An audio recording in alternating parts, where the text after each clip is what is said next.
Hebat. Penyembahan kita hebat. Musician pun hebat ya. Wah, tadi kita punya Gabriel.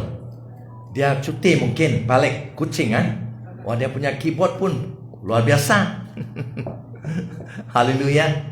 So, selamat pagi. Hari Minggu 23 hari bulan Jun tahun 2024. Kepada tuan-tuan dan puan-puan, saudara dan saudari seiman yang semua kita kasihi di kebaktian ini. Bagi tepuk untuk diri kita ya. Dan juga kepada orang yang di dalam Facebook, Tuhan memberkati kita pada hari ini. Amen. Yes. So saya Pastor Miller Likup. Hari ini khotbah saya mau mengajar hari ini refresh. Ya, mungkin sebab banyak orang baru dan juga ada orang tidak berapa baru, ada orang lama, ya. So, bagus untuk kita mendengar firman Tuhan adalah perjanjian baru, perjanjian lama. Tidak berubah. Semuanya dalam ini kan. So, kita mau tajuknya yang saya mau ajar pagi ini adalah karunia-karunia roh. Karunia berartinya pemberian, kata Iban pemberinya. Dalam bahasa Inggris, Inggris adalah talents. Bahasa Melayu bakat. Tapi ini bukan bakat dari dunia ini, ya. Karunia roh, yaitu bakat dari Roh Kudus, adalah rohani, bukan jasmani. Bukan natural, bukan semula jadi punya perkara ya. Yang adalah dari surga, yang diberi oleh Roh Kudus. Itu adalah karunia roh, talents, bakat. So tadi kita telah memecah roti, mengadakan perjamuan Tuhan. Oke, itu 1 Korintus pasal 11. Dan kemudian 1 Korintus pasal 12 bukannya accident, bukannya by chance ataupun nasib, ditulis yaitu karunia roh. Untuk siapa? Untuk tubuh Tuhan. So, kita tadi memecah roti, mengambil wine, darah Yesus yang koyak tubuhnya untuk kamu dan saya. Supaya kamu dan saya yang berpecah belah digumpul Tuhan menjadi satu tubuh Tuhan di dunia ini. Dan darahnya telah membeli kita untuk Allah, menyucikan segala dosa. So ingat itu penting sekali. Bila kita mengambil perjamuan Tuhan, kita ingat bukan hanya Tuhan Yesus yang kepala gereja, kita ingat satu sama yang lain. Nah, ini penting. Tuhan mau kita mengasihi satu sama yang lain sebagai gerejanya, tubuh Tuhan. Jadi tidak ada tempat di dalam gereja itu untuk kita jealous kah, untuk kita iri hati kah, untuk kita tidak mau bercakap dengan orang itu. Tidak. Kalau itu berlaku, itu memang ada berlaku. Harus membetulkan, harus berdamai kembali ya. Amen. Sebab ingat, Tuhan telah membeli kamu dan saya oleh darahnya. So kemudian dia dia memberi Roh Kudus. 1 Korintus pasal 12. Ya, Roh Kudus itu adalah kuasa untuk kamu dan saya, anak-anak Tuhan, hidup seperti kenak Tuhan. Hidup seperti Yesus. Itu sebab firman Tuhan mengatakan dalam Efesus, turutilah Allah, imitate God your Father. Amen. Kita imitate, turuti, ikut langkah perangai Tuhan supaya kita menjadi seperti Yesus. Amin. So kita melihat di sini karunia Roh Kudus adalah rohani, bukan jasmani, bukan dari dunia ini. Amen. So semua yang dimiliki Yesus boleh menerima karunia Roh Kudus. Bagaimana? Harus dipenuhi oleh Roh Kudus dulu. Siapa yang memberi karunia-karunia Roh Kudus, siapa memberi? Roh Kudus. Amin. So, kita melihat di sini, ya bukan dari bakat-bakat dari dunia ini yang fana, bukan. Ya, ini adalah karunia-karunia, bakat-bakat yang menghasilkan pembangunan rohani. Bukan jasmani. Jasmani makin kita makan yang enak-enak, makin besar tubuh kita, kuatnya, sehat. Jangan terlalu makan. Tetapi makanan rohani, kamu punya roh, jiwa, kuat, sehat. Dan yang boleh merebak, menjangkit tubuh yang fana ini juga sehat. Amin. Luar biasa. Saya sendiri pengalaman ini. Makin saya makan firman Tuhan rohani, ya, diberi oleh Roh Kudus, makin saya kadang-kadang sakit, siang hari sakit, malam sehat. Jadi besok pagi sakit lagi, sebelah petang sehat. Dari semalam saya sehat, hari ini sakit sedikit, tetapi saya boleh berkhotbah. Luar biasa, ya. Itu luar biasa. Kekuatan daripada Tuhan. Roh Tuhan, Roh Kudus. Jadi kita mau melihat kepada karunia-karunia roh, yaitu bakat-bakat yang diberi oleh Roh Kudus. Contohnya juga sama seperti bakat-bakat yang diperoleh kita dari dunia ini. Ada kan bakat-bakat? Ada yang main badminton bakat. Bagaimana kamu boleh menjadi champion orang main badminton kalau kamu tidak berlatih, kan? Itu kuncinya juga. Begitu juga karunia roh yang diberi Roh Kudus kepada kamu dan saya. Kamu dan saya harus melatih. Latih, bukan jasmani, tetapi latih rohani. Bergaul dengan Tuhan. Amin. So, kita akan dalam beberapa minggu ini mungkin kita akan melihat kepada karunia-karunia roh. Ya. Oke. Tentang karunia roh juga, karena kita melihat ramai evangelis, ada yang profet, nabi-nabi di dalam YouTube, Facebook. Hebat kan? Evangelis, mereka ada sembuh, orang sembuh, banyak penyakit sembuh kan? Orang mati pun bangkit. Luar biasa. Mereka nabi-nabi, orang mati bangkit. Orang tidak ada kaki keluar. Hebat. Ingat, gereja perlu, dunia perlu karunia ini. Tetapi satu pentingnya, kita tidak boleh melihat kepada karunia orang itu untuk menilai kerohaniannya. We cannot judge the gift that person move in to evaluate his maturity in Christ. Berartinya orang evangelis boleh begini, pelantin, orang sakit sembuh semua. Kita tidak boleh menilai kerohanian orang itu dengan karunia-karunia roh. Berarti kita tidak boleh menilai adakah orang itu matang dalam Tuhan karena karunia rohnya. Paham? Mungkin orang itu membangkit orang mati karena dia ada karunia mujizat. Right? Tidak berarti dia ada karunia mujizat, orang banyak datang kepada dia. Tidak berarti dia matang dalam Tuhan. Ini penting di dalam firman Tuhan. So, kenapa begitu? Karena karunia-karunia roh diberi. It's a gift. Karunia apa? Bakat yang diberi, present, ya. Bukan karena kamu dan saya layak untuk menerima. Bukan karena kamu dan saya berusaha, belajar setinggi-tinggi sekolah teologi baru kita dapat karunia roh. Tidak. Orang Kristen yang baru 1 bulan dalam Tuhan dipenuhi oleh Roh Kudus boleh menerima karunia-karunia roh. Amen. Bukan karena kamu baik, bagus ataupun tidak. Ini adalah pemberian dari Tuhan. Diberi apa? Gift. Gifts, gifts. Tuhan memberi, kita terima.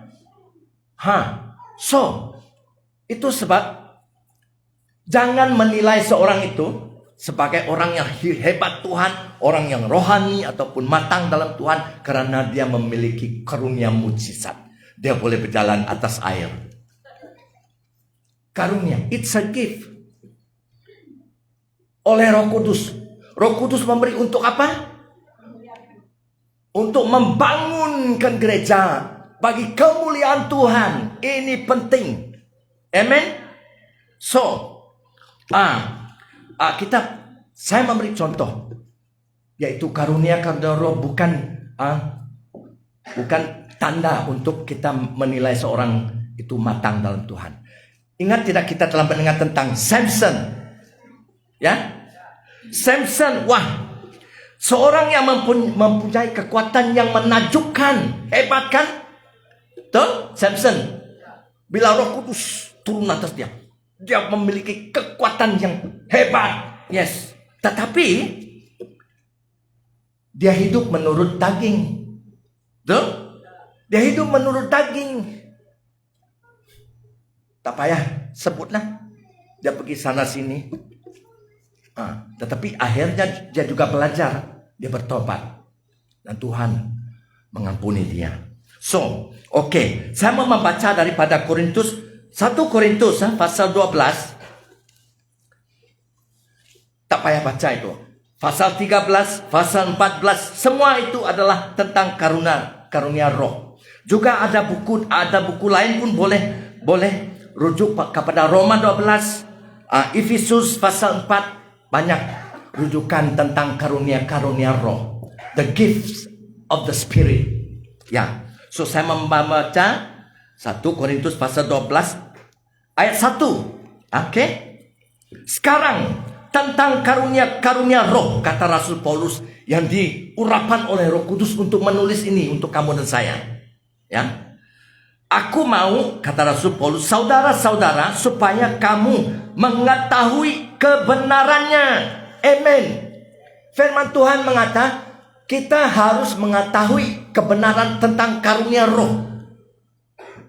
Boleh mengamin?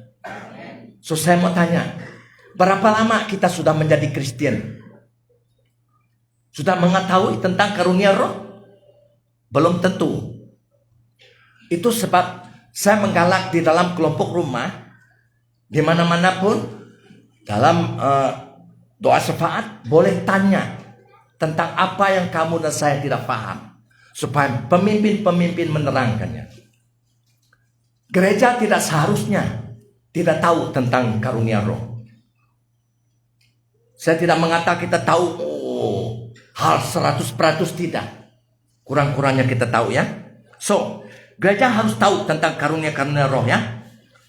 Ya. Dan kita mau melihat kepada 9 karunia yang di dalam 1 Korintus pasal 12 ini, yaitu ayat 8 sehingga 10. Oke? 9 karunia. Oke, sebelum itu saya mau memberitahu kita tentang kebenaran Roh Kudus. Siapa yang memberi karunia Roh?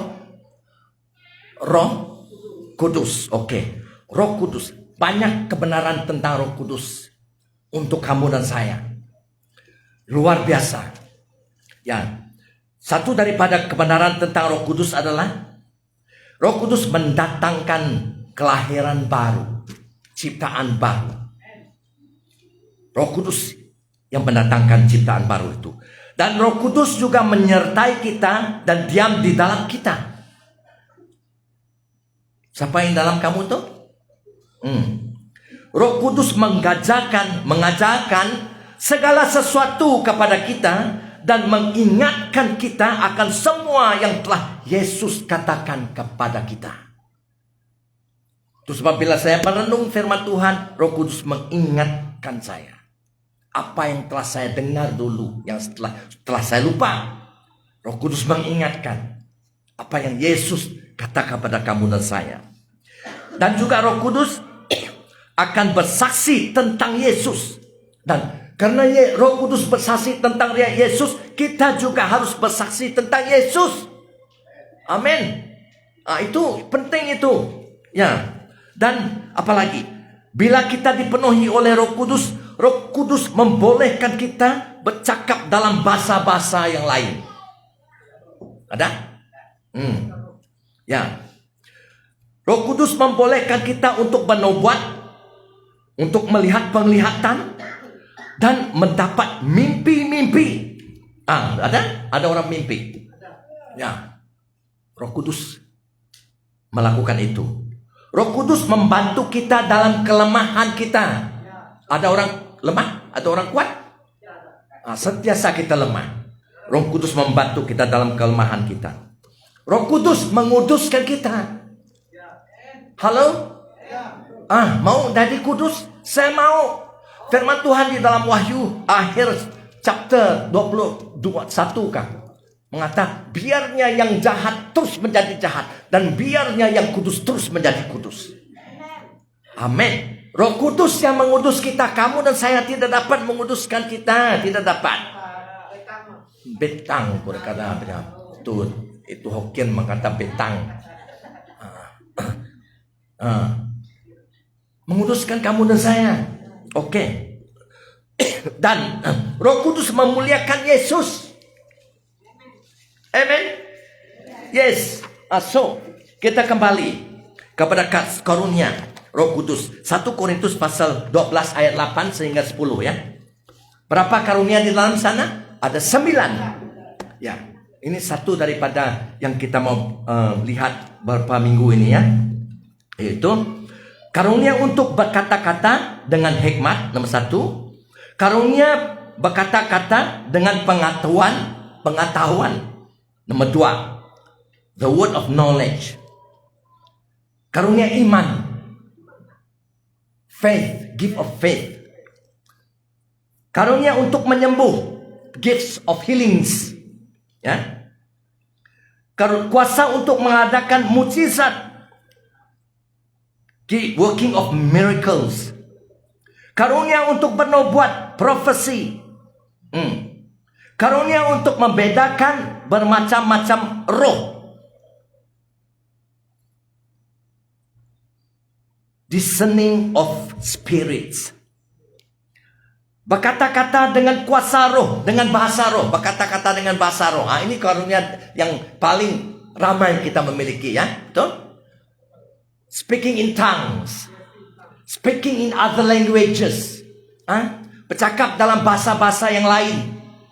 Bahasa-bahasa malaikat, bahasa surga yang diberi Roh Kudus. Amen. So, karunia untuk menafsirkan bahasa roh itu. The interpretation of tongues. Okay? So, 9 karunia di sini, ya.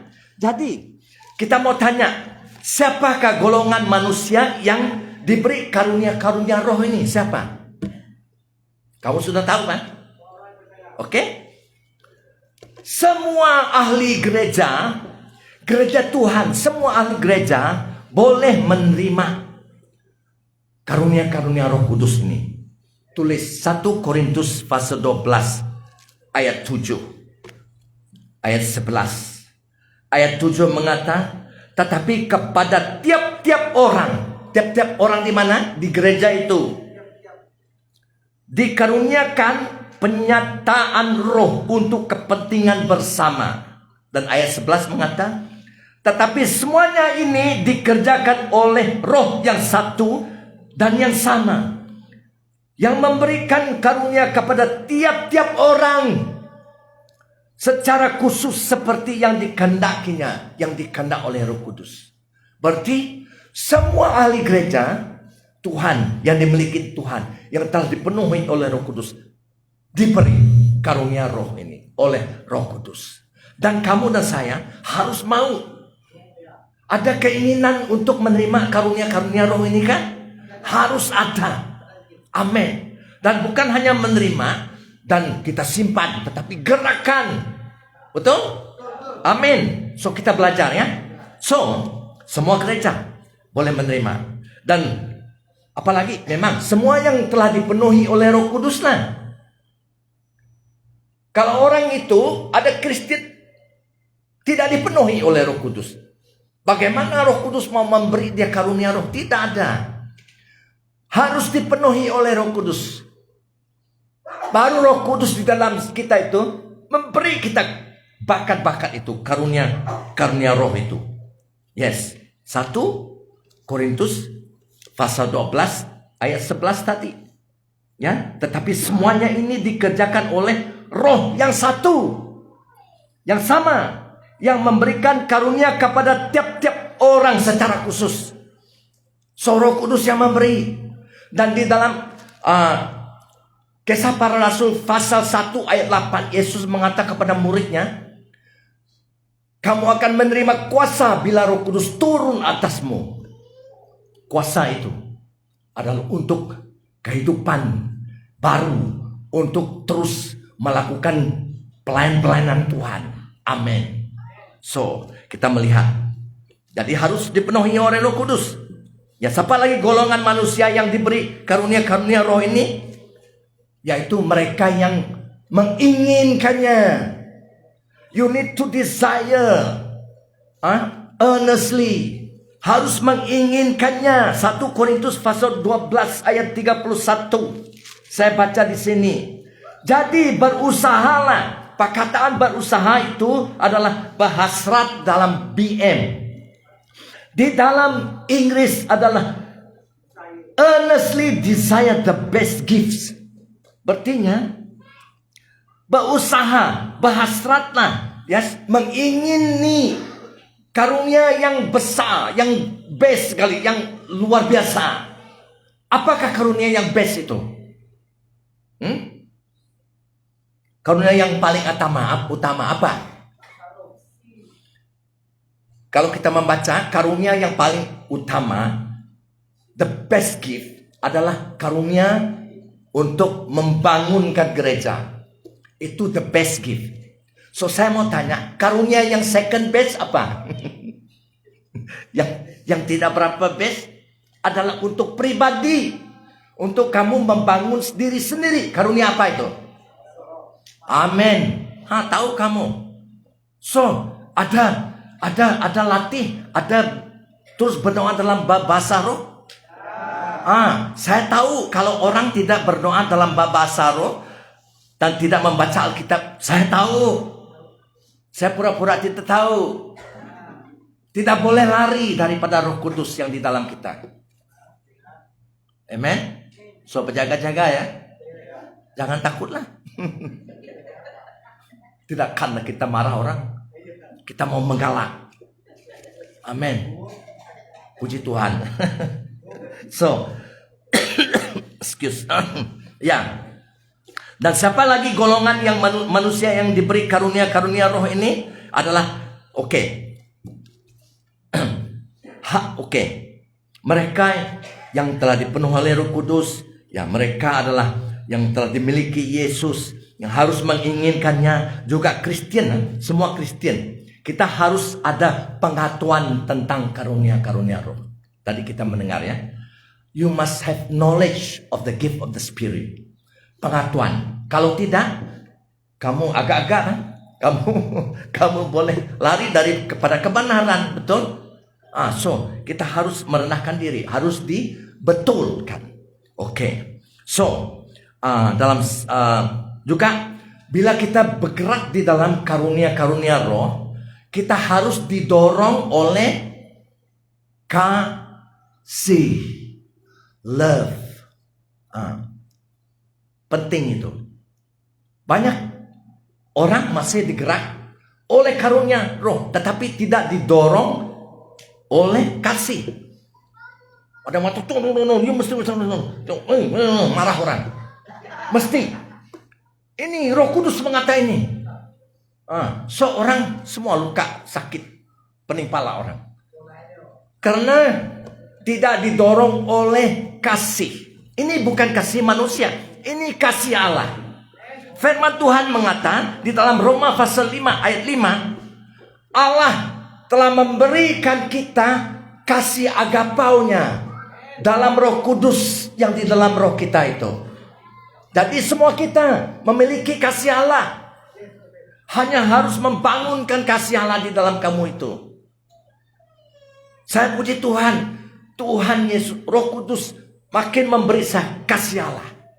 Saya pergi sana, saya mengasihi orang. Orang marah saya tidak memarah balik. Kita belajar ya. Saya mengasihi mereka dengan kasih Allah. Amen. So, bila kamu bergerak dalam karunia roh, menyembuh, harus didorong dengan kasih. Oh, I love this person. Oh, Lord, sembuhkan dia. Kurang lebih begitulah. Contohnya, yes. So, apa saja karunia roh harus didorong dengan kasih, ya. Oke. So, dan mempergunakan karunia itu untuk membangun gereja. Membangun gereja. Oke. So, boleh baca itu. So, ini adalah sepintas lalu ya. Ya, kita mau melihat dulu kepada satu karunia di sini. Karunia untuk berkata-kata dengan bahasa roh, dalam bahasa roh. Excuse me. Excuse me. So, siapa yang memiliki karunia untuk berkata-kata dalam bahasa roh di sini ada? Oh, seorang saja. Mana yang lain? And hands up. Ya.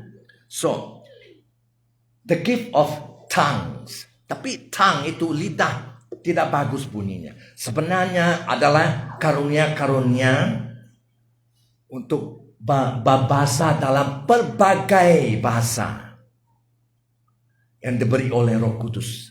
Ya boleh memberi kamu bahasa yang di dunia ini, dan ya boleh memberi kamu bahasa-bahasa malaikat, bahasa surgawi. Kamu tidak mengerti. Kenapa? Karena kamu bukannya dari kamu belajar dari sekolah, bukan. Itu diberi. Gift, present, Pak. Terima saja. Wah, kamu sudah ada. Luar biasa itu. So, karunia-karunia untuk berkata-kata dalam bahasa roh ada dua fungsi. Ada dua fungsi. Nomor satu adalah untuk membangun dia yang berkata-kata dalam bahasa roh. Betul? Untuk membangun dia yang berkata-kata dalam bahasa roh. Coba Dorothy, kamu dari sana nyaring dalam bahasa roh, saya mau dengar.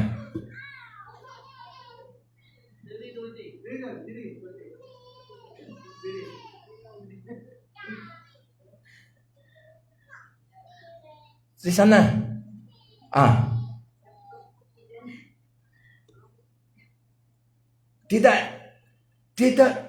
Tidak tunggu confident, no confident itu adalah karunia. Oke, Isaiah. Coba kita dengar bahasa roh. Amen.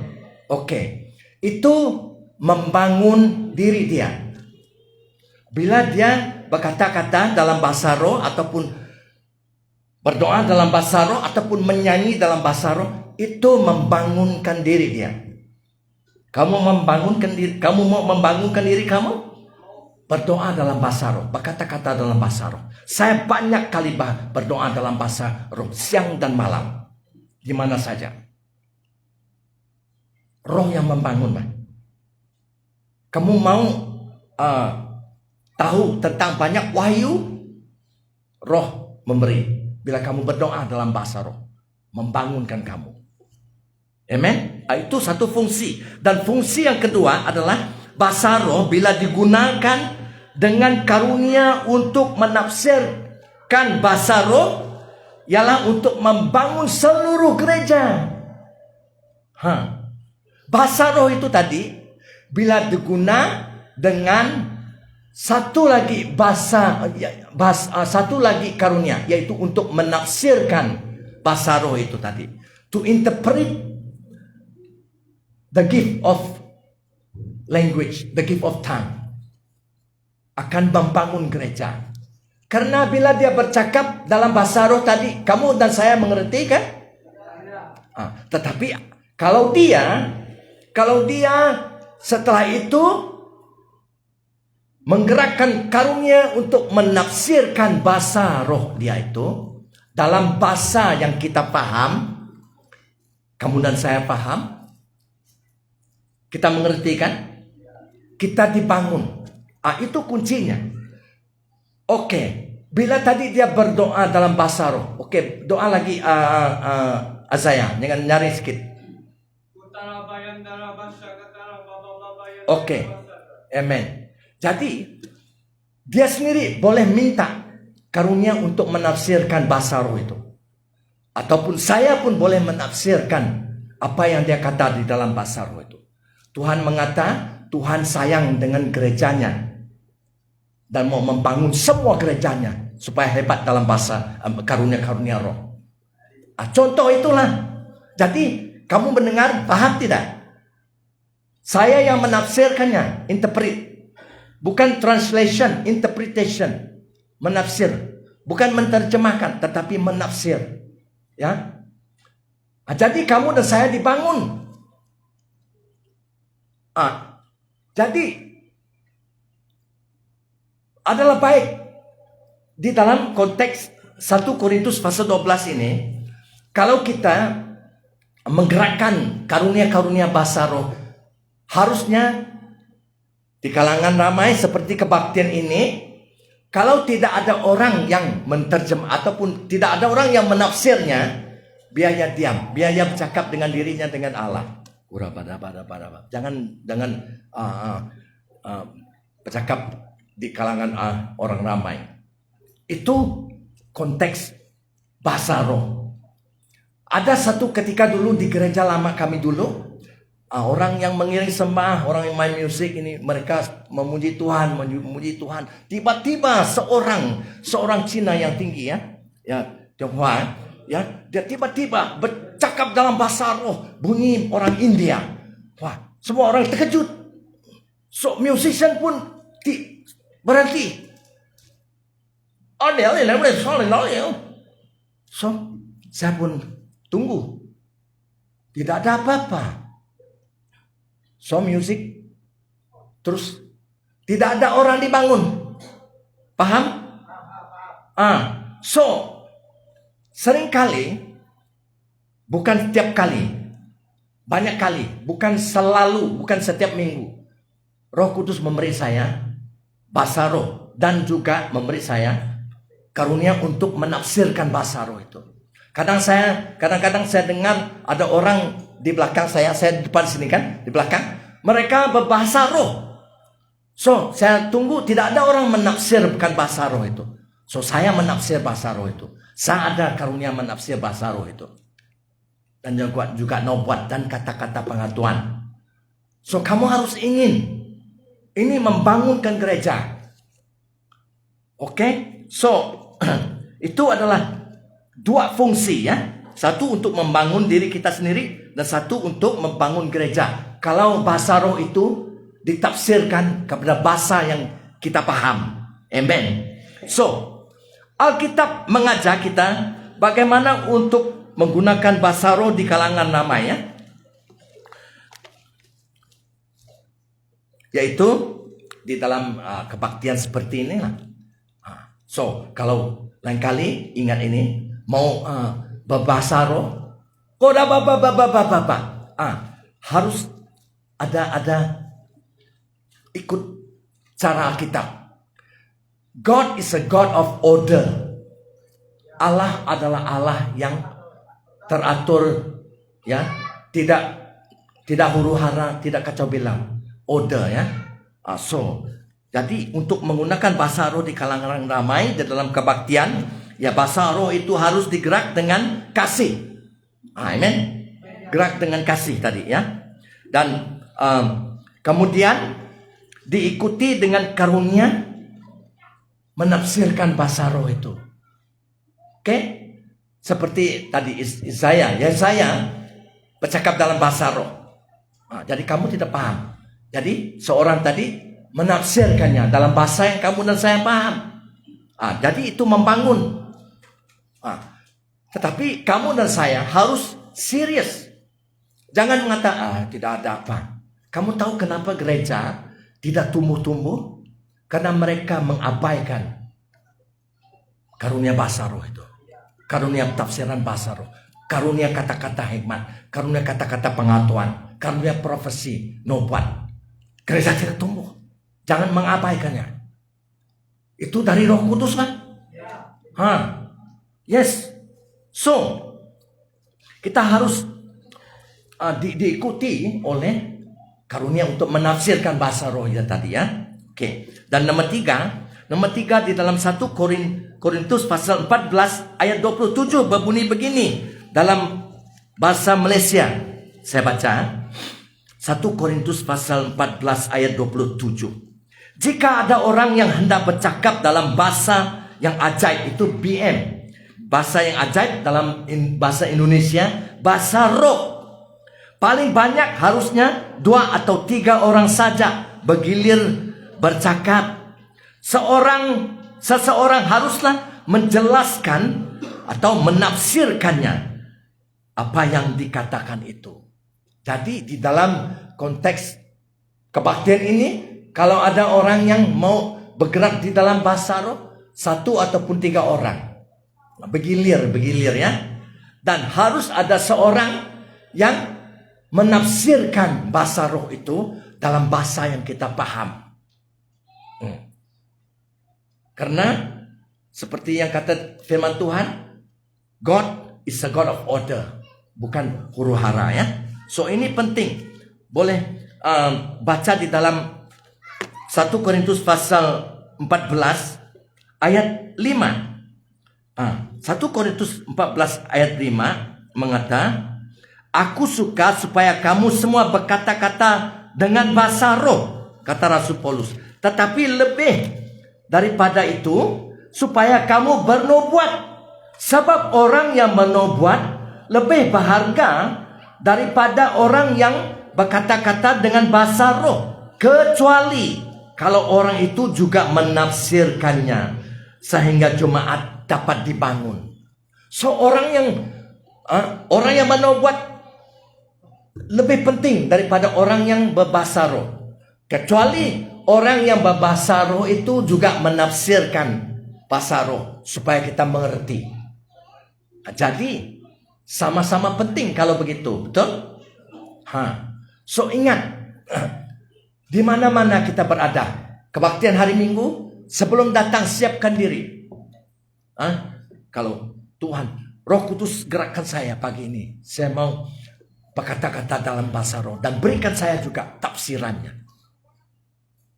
Harus begitu.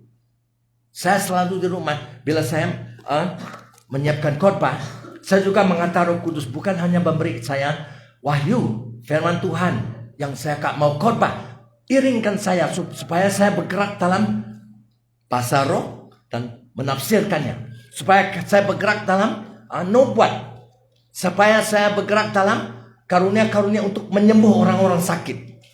Saya berdoa dengan Roh Kudus begitu. So Roh Kudus membimbing, tetapi bukan setiap minggu ya, bukan tiap-tiap minggu ya. So no problem. Oke. So Tuhan mau semua kita yang percaya memiliki kebolehan yaitu karunia-karunia ini untuk membangunkan gereja melalui bahasa roh. Kita cakap sekarang tentang bahasa roh ya, yang dijelas oleh karunia menafsirkan bahasa roh itu. Jadi harus menyediakan diri di rumah, dan bila kita datang di sini, waktu kita menyembah pun harus menyediakan diri di dalam hati kita, memiliki keinginan mau bergerak di dalam bahasa roh itu, dan juga keinginan mau bergerak dalam menafsirkan bahasa roh itu. So, Roh Kudus penuhi saya, dan kamu rasakan di dalam jiwa kamu lah satu pergerakan. Sebab kamu berdoa, Roh Kudus mendengar, Pak? Betul? Karena itu adalah untuk membangun gereja. Tuhan mau kita membangun gerejanya. So, bila kamu minta Roh Kudus gerakkan saya, supaya saya terus bergerak dalam karunia bahasa roh, dan saya boleh menafsirkannya. Kalau saya tidak boleh menafsirkannya, biar orang sebelah saya boleh menafsirkannya. Supaya kami semua dibangun.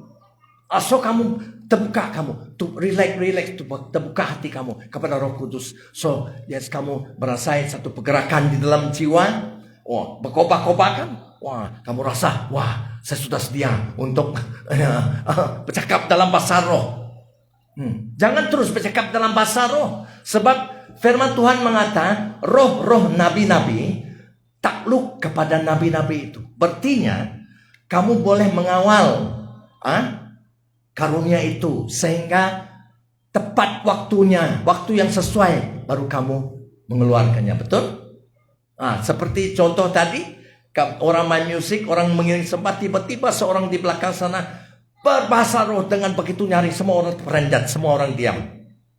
Tapi tidak ada apa-apa. Harus tunggu waktu yang sesuai untuk kamu bercakap dalam bahasa roh, dan kemudian ada yang menafsirkan bahasa roh itu. Yang sesuai adalah bila musik stoplah.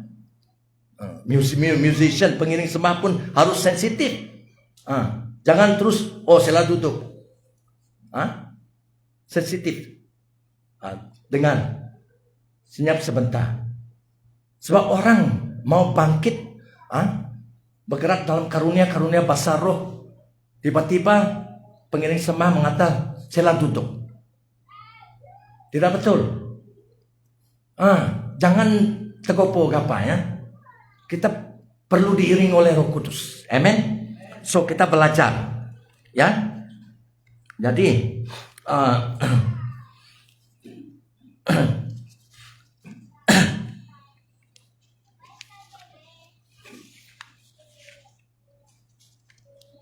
so bila kita tergerak untuk mengeluarkan bahasa roh itu, dan juga setelah message itu habis, ya kita tunggu sebentar. Kalau ada firman untuk menafsir bahasa roh itu dari kamu ataupun dari orang sebelah itu, kalau ada, keluarkan saja dengan suara yang terang, ataupun datang ke depan, mikrofon ada. Jangan cakap berlebih-lebihan. Cakap apa yang ada di dalam hati kamu yang diberi Roh Kudus itu. Amen. So, kita melihat gereja di Kucing ini akan menjadi hebat. Amen. So, kemuliaan bagi Tuhan. Kita akan bertemu minggu depan. Haleluya. Amen.